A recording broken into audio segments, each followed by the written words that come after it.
अस्सलाम वालेकुम स्टूडेंट्स, हम केमिस्ट्री का 5th चैप्टर पढ़ रहे हैं। हमने लास्ट लेक्चर में उसका इंट्रोडक्शन पढ़ा, गैसियस स्टेट की कुछ टिपिकल प्रॉपर्टीज पढ़ी। आज हम ये प्रेशर का ही टॉपिक है। Next, standard atmospheric pressure. Pressure के बारे में हमने पढ़ा था कि क्या होता है।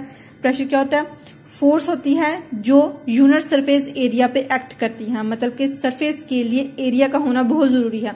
अगर हम फोर्स लगा रहे हैं तो वो सिर्फ फोर्स है, लेकिन जब तक हमारे पास एरिया नहीं होगा वो प्रेशर नहीं बनेगा।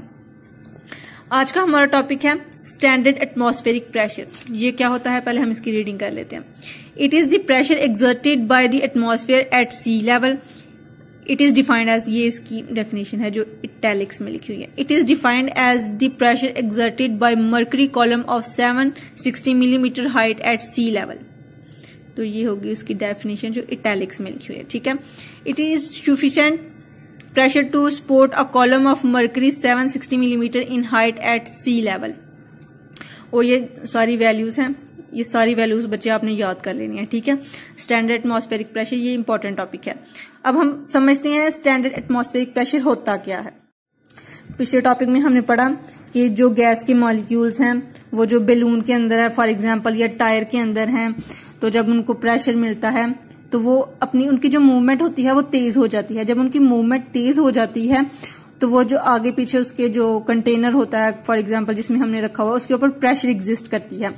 तो हमारे इर्द गिर्द जो हमारा एटमॉस्फेयर है, फॉर एग्जांपल ये हमारी जमीन है और इसके इर्द गिर्द जो है हवा है, ये सारा जो है ये उसका एटमॉस्फेयर है। तो एटमॉस्फेयर में भी गैस के मॉलिक्यूल्स हैं, तो वो जो गैस के मॉलिक्यूल्स हैं वो हमारी जमीन पे प्रेशर लगा रहे हैं, ठीक है। जो एटमॉस्फेयर में गैस के मॉलिक्यूल्स हैं वो हमारी जमीन पे प्रेशर एग्जिस्ट कर रहे हैं। तो मरकरी कॉलम का इधर क्या जिक्र बच्चे, मरकरी पारे को कहते हैं। आपने थर्मामीटर्स वगैरह देखे होंगे जिससे बुखार वगैरह चेक करते हैं, तो वो जब हम टेम्परेचर वगैरह हमारा मेजर करते हैं तो वो जो पारा होता है, अगर बुखार हो तो वो पारा हमें ऊपर जाता दिखाई देता है, अगर बुखार ना हो तो जितना हमारा बॉडी का टेम्परेचर होता है पारा वो जो चमकीला सा होता है थर्मोमीटर के अंदर वो हम दिखाता है, वो मरकरी ही होता है। ये लिक्विड फॉर्म में हमारे पास पाया जाता है, ठीक है। तो उसको बताया हुआ है कि सी लेवल, इसलिए उसने लिखा हुआ है कि कहीं पे हाइट ज्यादा होती है कहीं पे हाइट थोड़ी होती है। तो एटमॉस्फेरिक हम मेजर करते हैं सी लेवल पे। जो सी लेवल होता है क्योंकि वो लिक्विड होता है, सी लेवल बिल्कुल बराबर होता है। तो एटमॉस्फेरिक प्रेशर हम मेजर करते हैं सी लेवल पे। पहाड़ों पे या फिर दूसरे जमीनों पे मेजर नहीं करते क्योंकि उनकी हाइट ऊपर नीचे होती रहती है।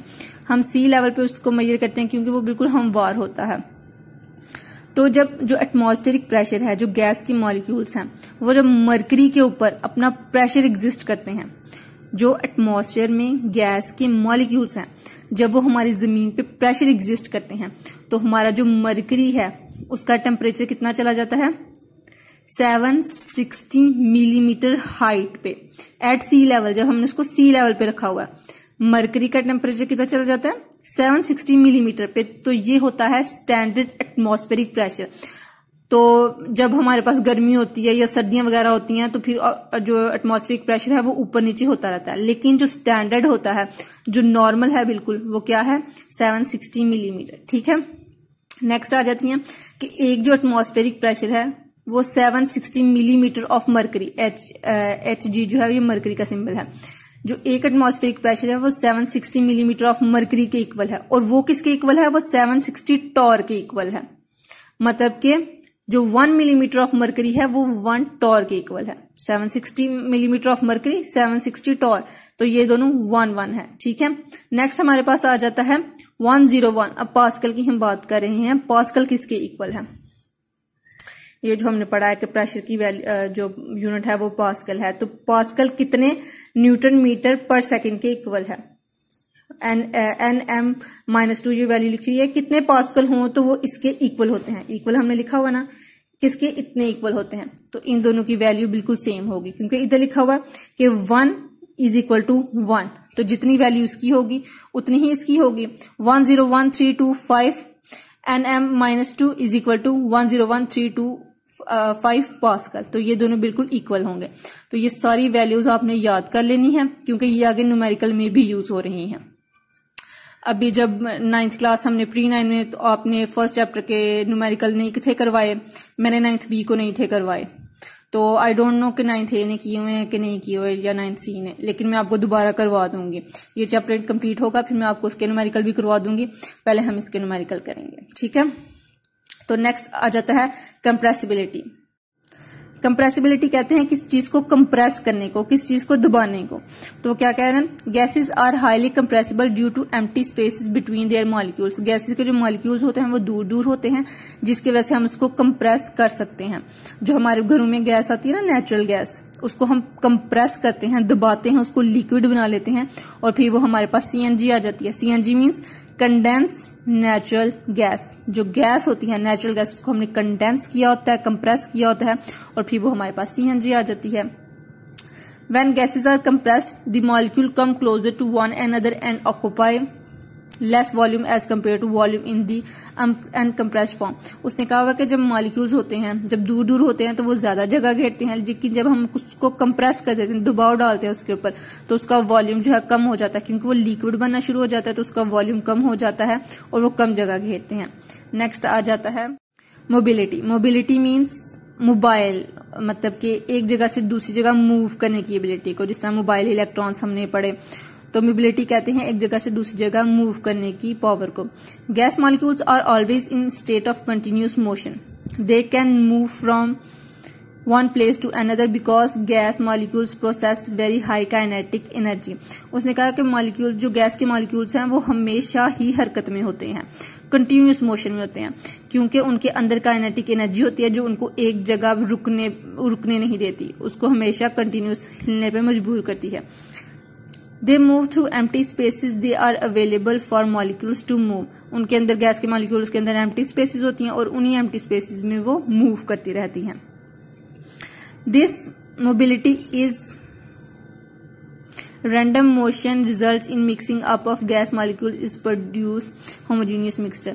और अभी हमने पढ़ा था कि उस डिफ्यूजन में कि वो जो डिफरेंट गैसेस होती है उनके अंदर एक दूसरे के अंदर मिक्स होने की पावर होती है, तो इस मोबिलिटी की ही वजह से वो एक दूसरे के अंदर मिक्स हो जाती हैं और एक मिक्सचर बना लेती हैं, इस पावर की वजह से। नेक्स्ट आ जाता है density of gases. Gases have low density than liquid and solid. Gases की डेंसिटी बहुत कम होती है, इसी वजह से वो हमारी जमीन के ऊपर, हमारे एटमॉस्फेयर में घूम रही होती है। It is due to light mass and more volume occupied by the gas molecule. इसकी वजह क्या है कि उनका मास नहीं होता, उनका वजन नहीं होता, और वो जो वॉल्यूम ऑक्युपाई करते हैं, उनको जो जगह चाहिए होती है वो ज्यादा होती है। Gas density is expressed in grams. उसको हम ग्राम्स में मेजर करते हैं पर डेसीमीटर क्यूब, ठीक है। Whereas liquid and solid densities are expressed in gram centimetre cube. तो अगर आपको कोई डिफरेंस पूछ ले कि गैस डेंसिटी और सॉलिड की डेंसिटी में क्या फर्क है, तो आपने बताना है कि गैस की डेंसिटी को हम ग्राम पर डेसीमीटर क्यूब में मेजर करते हैं, जबकि सॉलिड और लिक्विड की डेंसिटीज को हम ग्राम पर सेंटीमीटर क्यूब में मेजर करते हैं।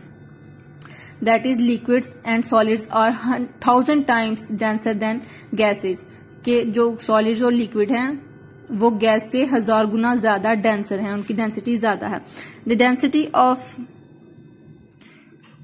Gases increase by cooling because there volume decrease. तो जब उनको कूल किया जाता है तो उनकी जो डेंसिटी है वो डिक्रीज हो जाती है। फॉर एग्जाम्पल, एट नॉर्मल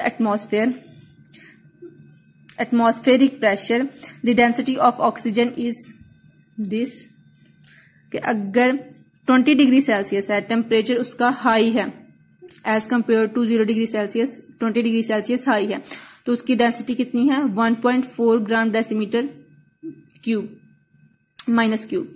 तो 0 डिग्री सेल्सियस पे उसकी डेंसिटी कितनी होगी 1.2 ग्राम। तो ये भी तुम लोगों को शॉर्ट आंसर आ सकता है कि नॉर्मल एटमॉस्फेरिक प्रेशर पे या फिर जब उसको कूल डाउन किया जाता है तो दोनों ऑक्सीजन की जो डेंसिटी है वो कितनी हो सकती है, ये उसका आंसर हो जाएगा, ठीक है। तो ये आपकी जो गैसियस स्टेट की जो टिपिकल प्रॉपर्टीज है वो कंप्लीट हो गई हैं। नेक्स्ट हमने पढ़नी है लॉज। तो आपने ये अच्छे से याद कर लेना है, ये उसकी टिपिकल प्रॉपर्टीज हैं। ये आपको शॉर्ट में भी आ सकती हैं, लॉन्ग में भी आ सकती हैं। ये आपने अच्छे से याद कर लेनी है। किसी चीज की समझ ना आए आपने मुझसे पूछ लेना है और अपनी कॉपीज पे भी इनको नोट डाउन करते जाओ, ठीक है। अल्लाह हाफिज़।